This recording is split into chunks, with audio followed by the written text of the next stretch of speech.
நடிகர்கள் அவங்க கான்ட்ராக்ட்ல அவங்க இது பண்றாங்க. கொஸ்டின் வந்து என்னன்னா, இப்ப நடிகர்கள் அந்த பணத்தை அவங்களுக்கு எவ்வளவு பணம் போச்சு, எவ்வளவு பணம் முன்னீடு இப்ப கிடைச்சிச்சு, அது வேற விஷயம். ஆனா இப்போதைக்கு பாருங்க, ஃபைனான்சிங் பார்ட் தான். இப்ப நடிகர்களோ நடிகைகளோ அவங்க ஆக்ட் பண்றதுக்கான ஃபீஸை வாங்கிக்கிறாங்க. பட் அந்த சோர்ஸ் ஆஃப் ஃபண்ட்ஸ் இந்த ஃபண்ட்ஸா இருந்துச்சு வருங்க, அப்ப அவங்களுக்கு ஆபத்து வருது. ஆகாஷ் பாஸ்கர்ங்கிறவர் எப்படி ஒரே நேரத்தில் 500 கோடி எப்படி அவர் முதலீடு செஞ்சிருக்காரு பண ப்ரொடக்ஷனுக்கு? இவர் சோர்ஸ் ஆஃப் ஃபண்ட்ஸ் என்ன? இவர் என்ன பெரிய தொழிலதிபரா, ஃபேக்டரி நடத்துறா, பெரிய இண்டஸ்ட்ரியலிஸ்டா அப்படின்னு முதல்ல கேள்வி. ஏன்னா ஈடி வரும்போது இன்கம் டேக்ஸ் வருங்க. அவங்களும் கேட்பாங்க, நீங்க இவ்வளவு பணம் எப்படி சேகரிச்சீங்க? அதுல முக்கால்வாசி பாத்தீங்கன்னா இல்ல பேனாமி டிரான்சாக்ஷனா இருக்கும். யார் யாருக்கு கொடுத்தாங்க, எந்த கம்பெனி, இந்த கம்பெனி இல்ல கம்பெனி பேர்ல இருக்கும், இந்த கம்பெனி யாரு, இதுக்கு முதலாளி யாரு, இதெல்லாம் ஒன்னொன்னா விசாரிக்கும் போது ஆகாஷ் பாஸ்கரன் உதயநிதி அவரே சொந்தமா ஒரு கம்பெனியை நடத்துறாருல்ல, பிலிம், அவர் சொந்த பிலிம் இது இருக்குது. ஸோ அதுக்கும் இந்த பாஸ்கரனுக்கும் ஏதாவது கனெக்ஷன் இருக்குதா? இங்க பாருங்க, பணம் இருந்துச்சுன்னா பணம் சும்மா இருக்காது, ஏதாவது லிங்க்ஸ் வந்துட்டே இருக்கும். அதனால போ பாத்தீங்கன்னா இதுல ரொம்ப பெரிய சில, எனக்கு இங்க டெல்லியில் சொல்றது என்னன்னா, சில ஷாக்கிங் இது வரப்போகுது, இன்வெஸ்டிகேஷன்ல வரப்போகுது. அதுக்கு பிறகு முள்ள எல்லாத்தையும் விசாரிப்பாங்க. ட்ரம்ப் முதல்ல ஜனாதிபதி ஆன போது ட்ரம்ப்பை கிண்டல் பண்ணிட்டு இருந்தது காங்கிரஸ். என்ன ட்ரம்ப்புக்கு மோதிக்கு உறவு, என்ன மாதிரி தலைவர் அமெரிக்காவுக்கு ஜனாதிபதி ஆயிருக்காரு, ட்ரம்ப் என்ன உளறார் கடந்து அப்படி சொல்லிட்டு இருந்தாங்க. அதே ட்ரம்ப் எல்லாத்துலயும் குதிக்கிறாரு. ட்ரம்ப் பாருங்க, ஒரு ஒரு சீசன்டு அமெரிக்கன் பிரசிடென்ட் மாதிரி இல்லை அவர். இப்ப பாருங்க, அங்க இதுக்கு போனாரு, சவுதி அரேபியா போனாரு, அதுக்கப்புறம் சீரியாவோட அல் காய்தா தலைவர் இப்ப ஆட்சி பிடிச்சிட்டாரு, அவரை போய் சந்திச்சிருக்காரு. பாலிசி ரொம்ப மாத்துறாரு. ட்ரம்ப் வந்து ஒரு நாளைக்கு டாரிஃப் எக்கச்சக்கமா போட்டார் சைனா மீது, அதுக்கப்புறம் குறைச்சிட்டாரு. அவர் பண்றது எல்லாமே பாத்தீங்கன்னா ஒரு ஸ்டெடியா ஒன்றும் செய்யல அவரு. இந்தியா பாகிஸ்தான் விவகாரம் வந்து இந்தியாவுக்கு பாகிஸ்தானுக்கும் பிரதமர் மோடிக்கும் காங்கிரஸ் இல்ல இந்த matter. This matter is not party, this matter is country. இது நமக்குள்ள, நம்மளுக்கு அரசியலுக்கு நல்ல விஷயம் இருக்குது அப்படின்னு சொன்ன ராகுல் காந்தி விட இஷ்டம் இல்லை. அவருக்கு உள்ளுக்குள்ள ஒரே ஒரு பயம் என்னன்னா, இவ்வளவு நல்லா தாக்கிற பிறகு பிரதமர் மோடிக்கு திருப்பி நல்ல பேர் வந்துச்சோ.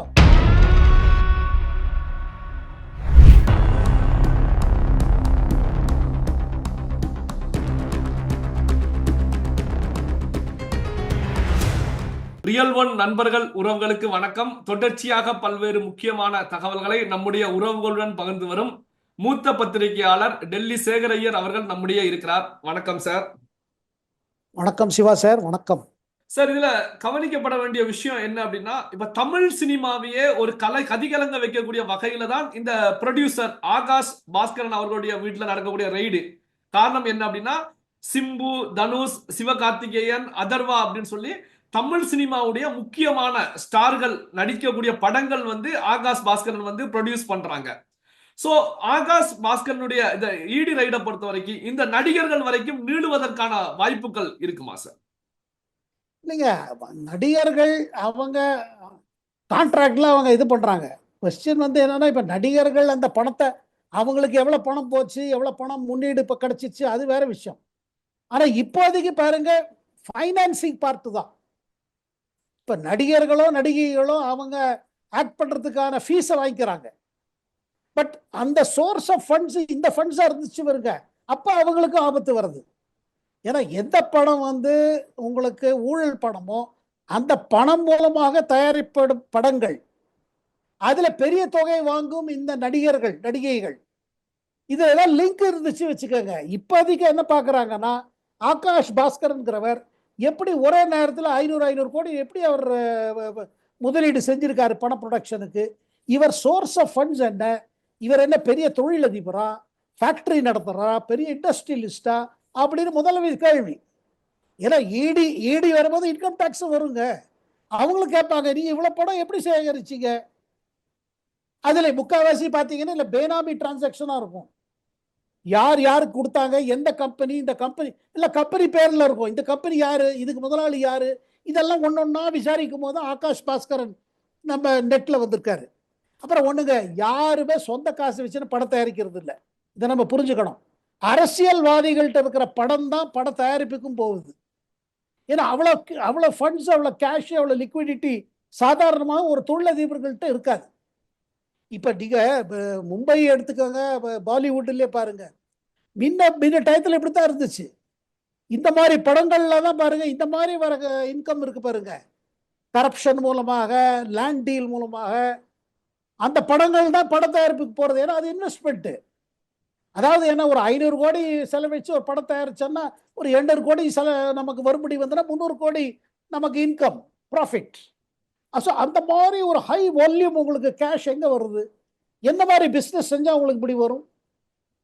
இதுல நான் சிவா சார், இதே தான் Robert Vadra model. Robert Vadra model நீங்க எடுத்தீங்கன்னா இந்த மாடலை புரிஞ்சிடும். அவர் பாருங்க, ஒண்ணுமே இன்வெஸ்ட்மெண்ட் இல்லை, ₹1 இன்வெஸ்ட்மெண்ட் கிடையாது. ஆனா அவர் பேருல டிஎல்எஃப்னு ஒரு ரியல் எஸ்டேட் கம்பெனி தில்லி சுத்திப்புறமும் அவர் பேர்ல அவருக்காக லேண்ட் இது பண்றாங்க, ஃபிளாட் லேண்ட் வாங்குறாங்க. பின் அவர்கிட்ட இருந்து லேண்டை வாங்குற மாதிரி காமிச்சு அவருக்கு ஃபிளாட் கொடுக்குற மாதிரி கொடுத்து அந்த ஃபிளாட்டை வித்து காமிச்சிருக்காங்க. அதற்காக ராபர்ட் வாட்ரா என்ன செஞ்சார் ஒரு கேள்வி வருது. ஏதாவது உங்களுக்கு நீ செஞ்சாதான் இதை திருப்பி கொடுப்பாங்க. அப்ப ராபர்ட் வாட்ரா கேஸ்ல என்ன பண்ணார்னா, ஹரியானா அரசு எது அப்ப காங்கிரஸ்கிடம் இருந்ததோ, காங்கிரஸ் ஆட்சியில் இருந்தோ, அவர்கள்ட்ட சொல்லி சரி இந்த லேண்ட் எல்லாம் டீநோட்டிஃபை பண்ணிடுங்க, அதாவது விவசாயத்துக்காக உள்ள லேண்டை வந்து கமர்ஷியலா டெவலப் பண்ணலாம். இது ஹூடா நம்ம இவர் இருந்தார் பார்த்தீங்களா, பூபேந்தர் ஹூடா ஹரியானா முதல்வர் இருந்தபோது கொடுத்தது. எதுக்கு நான் இந்த எக்ஸாம்பிள் சொல்றேன்னா சிவா சார், பெரிய புள்ளிகள் இவ்வளவு பணத்தை கொடுக்க முடியும்னா அவங்க மற்ற சலுகைகளும் தர முடியும். ஏன்னா அரசு அவங்க கையில் இருக்குது, அரசியல்வாதிகள் அவர் கையில் இருக்கிறார்கள். அண்ட் உதயநிதி அவரே சொந்தமாக ஒரு கம்பெனியை நடத்துறாருல்ல, ஃபில்ம், அவர் சொந்த ஃபில்ம் இது இருக்குது. ஸோ அதுக்கும் இந்த பாஸ்கரனுக்கும் ஏதாவது கனெக்ஷன் இருக்குதா?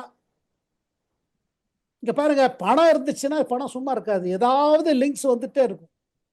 அதனால போ பார்த்தீங்கன்னா இதுல ரொம்ப பெரிய சில, எனக்கு இங்க டெல்லியில் சொல்வது என்னன்னா, சில ஷாக்கிங் இது வரப்போகுது, இன்வெஸ்டிகேஷன்ல வரப்போகுது. அதுக்கு பிறகு முல்லா எல்லாத்தையும் விசாரிப்பாங்க. சார், இப்போ வந்து பாத்தீங்கன்னா பிரதமர் மோடி அவர்களை பொறுத்த வரைக்கும் இந்த பாகிஸ்தானுடைய முகத்திரையை உலக நாடுகளுக்கு தெரியப்படுத்துவதற்கு, கிழிப்பதற்காக சுமார் 40 எம்பிக்கள் கொண்ட ஒரு குழுக்களை டீம் ஃபார்ம் பண்றாங்க. இந்த டீமை பொறுத்த வரைக்கும் காங்கிரஸ் எம்பி சசி தரூர் தலைமையில தான் இந்த டீம் செயல்பட போகிறது. 10க்கும் மேற்பட்ட பல்வேறு நாடுகளுக்கு சென்று அங்கு இங்க நடந்த விஷயங்களை வந்து தெளிவுபடுத்துவதற்காக அதுதான் இந்த டீம் ஒரு 7-8 குழுக்களாக பிரிய போகிறது அப்படிங்கிற செய்திகள் வெளியாயிருக்கு. இந்த அடிப்படையில் தான் தமிழகத்திலிருந்து கனிமொழி எம்பி, அசாடுதீன் ஓவைசி போன்றவர்கள் எல்லாம் அதுல இடம்பெறாங்க அப்படிங்கிற செய்திகள் வெளியாயிருக்கு. இந்த டீம், இந்த மோடி அவர்களால் ஃபார்ம் பண்ணப்படக்கூடிய இந்த டீம், இதை பத்தி கொஞ்சம் பிரீஃபா சொல்லுங்களேன் சார். இந்த இந்தியா பாகிஸ்தானுக்கும் இப்ப நடந்த இது இருக்கு பாருங்க, இந்தியா அவர்கள் மீது தாக்குதல் பிறகு இது பிரதமர் ஒரு மெசேஜ் கொடுக்க விரும்புகிறேன். என்னன்னா, இதுல அரசியல் கிடையாது, எல்லா கட்சிகளும் ஒன்றாக இந்தியாவுக்காக, அது ஓவைசியா இருக்கட்டும் இல்ல சசி தரூர், அவரெல்லாம் காங்கிரஸ் தலைவர், எல்லாரும் என்ன சொன்னாங்க, அரசு செஞ்சது கரெக்ட். அதை தவிர்த்து பார்த்தீங்கன்னா தமிழ்நாடு முதல்வர் ஸ்டாலின் கூட ஒரு இது எடுத்து ரேலி செஞ்சாரு. நம்ம கர்நாடகா துணை முதல்வர் டி.கே. சிவகுமார் பெங்களூர்ல பண்ணாரு, ரேவந்த் ரெட்டி ஹைதராபாத்ல பண்ணார். அதாவது தேசிய ஒற்றுமை காமிக்கிறது. அதுல பார்த்தீங்கன்னா சசி தரூர் முதல்ல இருந்து தன் கட்சியோட கொள்கைக்கு அப்பால் அவர் தனியா என்ன சொன்னாரு, முதல் நாளே சொன்னாரு, நான் பெருமைப்படுகிறேன், ஐ எம் ப்ரௌட் ஆஃப் இந்தியான்னாரு. ஏன்னா நம்ம ஆக்ஷன் எடுத்தார். காங்கிரஸ்க்குள்ள அந்த அப்ரோச் இல்லை. ராகுல் காந்தியோ கர்கேவோ இதை முழுமையா இது பண்ண விரும்பல. இதுல கூட ஒரு விஷயம் இருக்குது, நம்ம ரிஜிஜு இருக்கார் பாத்தீங்களா, Kiren Rijiju, parliamentary affairs minister, அவர் தான் காங்கிரஸ் எல்லா கட்சிகளுக்கும் லெட்டர் எழுதினார். எழுதின பிறகு காங்கிரஸ்ல இருந்து ஒரு லிஸ்ட் வந்தது. அந்த லிஸ்ட்ல சசி தரூர் பேர் இடம்படல. ஏன்னா ராகுல் காந்தி விரும்பல சசி தரூர் போனோம். அப்படி சொன்ன உடனே பிரதமர்கிட்ட போய் சொல்லியார் கிரண், இந்த மாதிரி சசி தரூர் நீங்க அனுப்ப விரும்புறீங்க, அவர் நல்லா இந்த மேட்டர் எல்லாம் ஆற்றல் படைத்தவர், இதை நல்லா எக்ஸ்பிளைன் பண்ண முடியும். அண்ட் இவர் வந்து யூஎன்ல வேலை செஞ்சிருக்காரு, இன்டர்நேஷனல் டிப்ளமசி இவருக்கு தெரியும், இவர் வந்து நல்லா எடுத்து சொல்லலாம் அப்படின்னு. அதனால்தான் பிரதமர் சொன்னாரு சசி தரூர். அப்போ காங்கிரஸ் பட்டியல்ல இவர் பேரே கிடையாது. அதற்கு பதிலாக இப்போ கௌரவ் கோகோய்னு இருக்காரு, துணை தலைவராக இருக்காரு, காங்கிரஸ் துணை தலைவர் நம்ம மக்கள் இதுல மக்களவையில். அவர் பேர் இருந்துச்சு. அதை தவிர்த்து பார்த்தீங்கன்னா நாசிர் ஹுசேன் கர்நாடகா ராஜ்யசபா எம்பி. ஆனா இங்க ஒரு சிக்கல் இருக்குது. என்னன்னா கௌரவ் கோகோயோட மனைவி பாகிஸ்தானோட அவருக்கு தொடர்பு இருக்குன்னு ஒரு குற்றச்சாட்டு அஸ்ஸாம் முதல்வரை வைத்திருக்காரு. ஹெமந்த பிஸ்வா சர்மா ஒரு குற்றச்சாட்டு வச்சாரு. தருண் கோகோயோட மனைவிக்கு பாகிஸ்தான் கனெக்ஷன் இருக்குது, ஐஎஸ்ஐ தொடர்பு இருக்குதா, அதுல விசாரணை பண்ணணும்னு ஒரு ஒரு குற்றச்சாட்டு வைத்தார். அப்படி இருக்கும்பொழுது கௌரவ் கோகோய் எப்படி அனுப்ப முடியும்? ஒன். இரண்டாவது நாசிர் ஹுசேன் பார்த்தீங்கன்னா கர்நாடகாவை சார்ந்த இப்பதான் ராஜ்யசபா தேர்தலில் அவர் பிடித்த பொழுது அவர் ஜெயித்த பிறகு அவரோட கோஷ்டியிலேருந்து பல பேர் கோஷம் போட்டார்கள், பாகிஸ்தான் ஜிந்தாபாத், பாகிஸ்தான் ஜிந்தாபாத். அப்ப இந்த மாதிரி ஒரு டவுட்ஃபுல் பேக்ரவுண்ட் இருக்கும் பொழுது எப்படி அந்த பட்டியலில் சேர்த்துக்க முடியும்? அதனால ஒரு கேள்விக்குறி வந்துச்சு. அதனால தான் பாருங்க, இப்ப நீங்க சொன்ன 7 டீம்ஸ் பார்த்தீங்கன்னா இதுக்கு தலைமை ஒரு டீம் சசி தரூர், ஒரு டீம் நம்ம கனிமொழி அவங்க தலைமையில். அப்போ எல்லா கட்சிகளிலிருந்து எடுக்க போறாங்க. இதுல பிராட் மெசேஜ் என்னன்னா, இதுல அரசியல் வேண்டாம், அரசியல் கூடாது, இதுவரையில் நம்ம காண்பித்திருக்கிற ஒற்றுமை தொடர வேண்டும் என்று.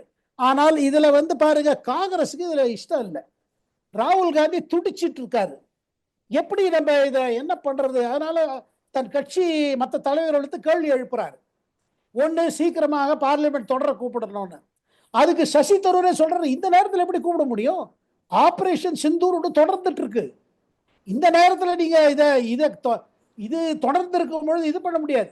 இப்பதான் பாகிஸ்தான் தலைவர்கள் ஒத்துக்க ஆரம்பிச்சிருக்காங்க, எங்களுக்கு நல்ல அடி விழுந்துச்சு, இதுவரையில் ஒண்ணுமே இல்லை, என்னமே இல்லை, இந்தியாவோட 4 ரஃபால் விழுந்துருச்சுன்னு பொய் சொல்லிட்டு இருந்தாங்க. இப்ப பாருங்க, பாகிஸ்தான் பிரதமர் ஷஹபாஸ் ஷரீஃபே ஒத்துட்டாரு, ஆமா எங்க மேல நல்லா அடி விழுந்துச்சு. எப்படி விழுந்துச்சுன்னா, எனக்கு அன்னைக்கு ராத்திரி 2 மணிக்கு காலையில 2 மணிக்கு வெடிகாலையில எனக்கு பாகிஸ்தான் ராணுவ தளபதி போன் போட்டு எனக்கு எழுப்பினாரு, இந்த மாதிரி நம்ம மிசைல்ல டார்கெட் பண்ணிட்டாங்க, நம்ம பேஸ டார்கெட் பண்ணிட்டாங்க அப்படின்னு எனக்கு போன் பண்ணி அலறினாரு. அப்ப இப்ப அவர் ஒத்துக்கிறாங்க, பாகிஸ்தான் தலைவர்கள் இப்ப ஒத்துக்கிறாங்க. ஆனா இங்க காங்கிரஸ் தரப்புல இன்னும் சந்தேகம். அதுல என்ன சந்தேகம்? ட்ரம்ப் ஏன் அப்படி சொன்னாரு? அமெரிக்க ஜனாதிபதி ட்ரம்ப் எதுக்கு அவர் சொன்னாரு? பாருங்க, அவர் சொன்ன பிறகு பிரதமர் மோடி ஏதாவது ஒரு லைன் சொல்லியிருக்கார? வரவேற்று கிடையாது. பாகிஸ்தான் பிரதமர் ஷஹபாஸ் வரவேற்றாரு, இவரோடு வரவழைக்க ஒன்றும் நோ வெல்கம், நத்திங். அதை பத்தி பேசவே இல்லை. தொடர்ந்து இந்திய வெளியுறவு செயலகம் சொல்லிட்டே தான் இருக்கு, இது அமெரிக்காவோட இதுல நிபந்தனை இல்லை. பாகிஸ்தான் போய் அமெரிக்காட்ட அழுதாங்க, அமெரிக்கா சொன்னாங்க அவங்க போர் நிறுத்த தேவைப்படுறாங்க, அவங்க உங்கள்கிட்ட பேசணும்னு இது பண்றாங்க, நீங்க பாருங்கன்னு. அதுக்கப்புறம் இந்தியா எடுத்த முடிவு. இது தெரிஞ்சு காங்கிரஸ் என்ன பண்றாங்க? என்ன பாருங்க, என்ன வேடிக்கையா இருக்கு சிவா சார். ட்ரம்ப் முதல்ல ஜனாதிபதி ஆன போது ட்ரம்ப்பை கிண்டல் பண்ணிட்டு இருந்தது காங்கிரஸ். என்ன ட்ரம்ப்புக்கு மோதிக்கு உறவு, என்ன மாதிரி தலைவர் அமெரிக்காவுக்கு ஜனாதிபதி ஆயிருக்காரு, ட்ரம்ப் என்ன உளறார் கடந்து அப்படி சொல்லிட்டு இருந்தாங்க. அதே ட்ரம்ப் எல்லாத்திலும் குதிக்கிறாரு. ட்ரம்ப் பாருங்க, ஒரு ஒரு சீசன்டு அமெரிக்கன் பிரசிடென்ட் மாதிரி இல்லை அவர். இப்ப பாருங்க, அங்க இதுக்கு போனாரு, சவுதி அரேபியா போனாரு, அதுக்கப்புறம் சீரியாவோட அல் qaeda தலைவர் இப்ப ஆட்சி பிடிச்சிட்டாரு, அவரை போய் சந்திச்சிருக்காரு. பாலிசி ரொம்ப மாத்துறாரு ட்ரம்ப். ஒரு நாளைக்கு டாரிஃப் எக்கச்சக்கமா போட்டார் சைனா மீது, அதுக்கப்புறம் குறைச்சிட்டாரு. அவர் பண்றது எல்லாமே பார்த்தீங்கன்னா ஒரு ஸ்டடியா ஒன்றும் செய்யல அவரு. அப்படி இருக்கும் பொழுது இங்க பாருங்க, அவரே முதல்ல என்ன சொன்னாரு, இது நாங்க தான் முடிச்சிட்டோம், நாங்க தான் இந்தியா பாகிஸ்தான் போரை நிப்பாட்டிட்டோம். அதுக்கு பிறகு மாத்திட்டாரு, இல்ல இல்ல இது அவங்களுக்குள்ளே பேசிக்க முடிவு, எங்களுக்கு ஒன்றும் சம்பந்தம் இல்லை. அது இதுக்கு முன்பா தான் சொன்னாரு, திருப்பி மாத்திட்டாரு. அவர் ஒன்றும் ஸ்ட்ரெயிட்டா சொல்ல மாட்டேங்கிறாரு. அப்படி இருக்கும் பொழுது காங்கிரஸ் என்ன நினைக்குது, ராகுல் காந்தி நினைக்கிற இல்ல இதை விடக்கூடாது, ட்ரம்ப்பை வைத்துக்கொண்டு, ட்ரம்ப் சொன்னதை வைத்துக்கொண்டு ட்ரம்ப் பல்ட்டி அடிச்சுட்டே இருக்காரு, அதை வைத்துக்கொண்டு பிரதமர் மோடியை நம்ம மாற்றணும். ஆனா இதுக்கு கட்சியில ஒத்துக்க மாட்டேங்கிறாங்க. இங்க பாருங்க, இந்தியா பாகிஸ்தான் விவகாரம் இந்தியாவுக்கும் பாகிஸ்தானுக்கும் பிரதமர் மோடிக்கும் காங்கிரஸுக்கு இல்லை இந்த matter. This matter is not party, this matter is country. இது நமக்குள்ள, இது நம்மளுக்கு அரசியலுக்கு பல விஷயம் இருக்குது அப்படின்னு சொன்ன ராகுல் காந்தி விட இஷ்டம் இல்லை அவருக்கு. அவருக்கு உள்ளுக்குள்ள ஒரே ஒரு பயம் என்னன்னா, இவ்வளவு நல்லா தாக்கிற பிறகு பிரதமர் மோடி திருப்பி நல்ல பேர் வந்துச்சோ, இந்தியா பாதுகாப்புக்கு சரியான வேலை செஞ்சாரு, பிரதமர் அப்படின்னு சொல்லுவோம், எல்லாரும் மக்கள் மத்தியில திரும்புறதும் அதை தடுக்கணும்னு பார்க்குறாரு. ஆனா அவர் கட்சியிலேயே பல எக்ஸ்பீரியன்ஸ்ட் லீடர்ஸ், இப்ப சசி தரூர் போல தலைவர்கள் இன்டர்நேஷனல் டிப்ளமசி பார்த்திருக்காங்க. அவங்க என்ன சொல்றாங்க, இது என்னது, இது அரசியலுக்குன்னு ஒரு எல்லை கிடையாதா? எதை விட பேசலாம், எதை விட அரசியலா? நம்ம நாட்டுக்காக செல்ல வேண்டிய விஷயம். இந்த நேரத்துல நம்ம பிரதமருக்கு சப்போர்ட் கொடுக்கணும், இந்திய அரசுக்கு சப்போர்ட் கொடுக்கணுங்கிறார். இதனால ராகுல் காந்தி கடுப்பா இருக்கார் சசி தரூர் மேல. இதுல பாருங்க சிவா சார், சசி தரூருக்கு தலைமை கொடுத்துட்டார் தெரிஞ்ச உடனே ராகுல் காந்தி கிட்டக்க நெருங்கி இருக்கிறவர் கேசி வேணுகோபால், அவர் ஒரு காங்கிரஸ் ஜெனரல் செக்ரட்டரி, ரொம்ப கிட்டக்க இருக்காரு. நான் அடுத்த முதல்வர் கேரளாக்கு முதல்வருங்கிறாங்க. காங்கிரஸ் ஜெயிச்சானா கேசி வேணுகோபால் தான் முதல்வர். அவரோட ஆதரவாளர்கள் கேரளாவில் என்ன செய்யறாங்க, இந்த சசி தரூர் போட்டத்தில் வந்த கோபம், ஏன்னா கேசி வேணுகோபாலுக்கு சசி தரூர் பிடிக்காது, எப்படி ராகுலுக்கு பிடிக்காதோ இவருக்கு பிடிக்காது. இவர் கேரளா காங்கிரஸ் தரப்புல இருந்து ட்வீட் போட வைக்கிறாங்க, என்ன பிரதமர் மோடி ராஜினாமா செய்ய வேண்டும், ஃபெயில் ஆயிட்டாரு. அதாவது இந்த ஒரு ஆல் பார்ட்டி போய் ஒரு டெலிகேஷன் எல்லா இடத்துலையும் போய் பாகிஸ்தான் செய்த இந்த நடந்த பஹல்காம்ல நடந்த கொடூரத்தை எடுத்து சொல்ல வேண்டும், தீவிரவாதத்துக்கு எப்படி பாகிஸ்தான் கை கொடுக்குதுங்கிறத எடுத்து சொல்ல வேண்டிய இதுல இவங்க காங்கிரஸ் கட்சியில தன் கட்சி தன் கோஷ்டி இதுலயே மாட்டிக்கிட்டு கிடக்குது. பல்வேறு முக்கியமான தகவல்களை நம்முடைய நண்பர்களுடன் உறவுகளுடன் பகிர்ந்து கொண்டதற்கு நன்றி சார். நன்றி, வணக்கம் சிவா சார், வணக்கம்.